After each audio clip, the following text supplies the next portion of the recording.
Yeah, I walked. I'll come up from the bottom side of the Coltons and walked all the way up as far as I could get to the big eddy there at the bottom of the first drop, and then I went down with canoe. But it's on the other side of that, the blind snide, below the blind snide. Below the blind snide? Yeah. Oh. See, we used to camp there below the blind snide, and he's buried right near the edge of the water there. Yeah. In the bay. There's a bay there, and it's buried right. I took wood off his grave about 20 years ago at night. Wood had flooded up on top, and I went across with the Barcanoon, and I said, "You don't want that wood, you're cold enough without it," and I want it. So I picked it off his grave and put it in the canoe and took it across. We were, old Pete Pringle and I was sleeping on an island there. It got too dark and we wouldn't run any further down. We thought we'd bust the canoe, you see. Yes. So we pulled in there and we got kind of cold, and I said, there was no wood there. I said, I'm going across the other side and bust the canoe and get some wood. So I went across. There was lots of floodwood on top of his grave, wouldn't dry, so I said, you don't want that, I'm going to take it. Where is that grave across the river? Right on top of that big rock on the other side of the river there, right on top. You and I walked over top of it 50 times, but I didn't happen to show you. I think I did. Sort of Bob or something where he was buried. It's pretty flat maybe now. Maybe you showed Robert. There used to be a cross on it, I remember when I was, that's a long time ago, before my children was born. You could read the name on the cross. Yeah. He's a Polish lad anyway, I know. Mm-hmm. Well, that's what they told me. They said, far as our part and far as your part go, without their friends here, they have no friends now. But let us flood it. And if they can make out at all far out relations, supposing they're only cousins, right, come at them.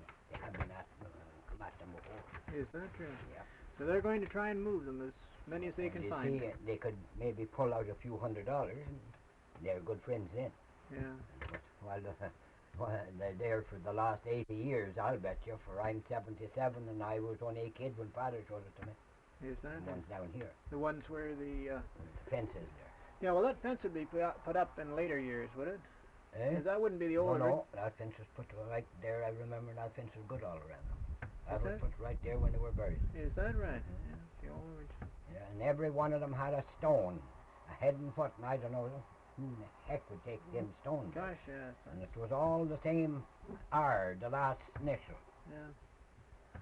Maybe somebody... I made out not too long ago either. I was wondering one day I was down there and only 2 stones. Yeah. 2 great, but they're buried right. The fence is caved in on one there at that far side.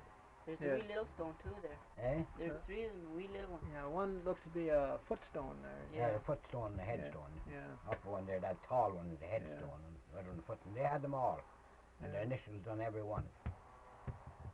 There were 6 in that. There were 6 there. Yeah. We were noticing down right on the point on this side of the river, just at the foot of the Wolfe. There's an inscription on the rock there, chiseled right into the rock, and it looks like Thomas Lang or Tommen or something with Lang. But I think I never seen that. What side of the Wolfe? On this side. On this side. This side? Yeah. You know where that old bench used to be? Oh, that's there. That's just cut in there for we were camped there, and the cook and or the clerk or some of them would cut their names in the rocks. Oh. That's not because they were drowned. That was the old camping ground. Oh, you yeah, there's a spot there that's all sunk in. Would that be just away from that point a bit? You can see where the ground is all. You know where down. that wood is? That pile of wood that Paddy put there? Yeah. Those wood there. You know that gully there? Nothing there. Nothing there. That's the only 6 that ever was buried there. Is them 6 there and 1 across the river and 1 down, way down.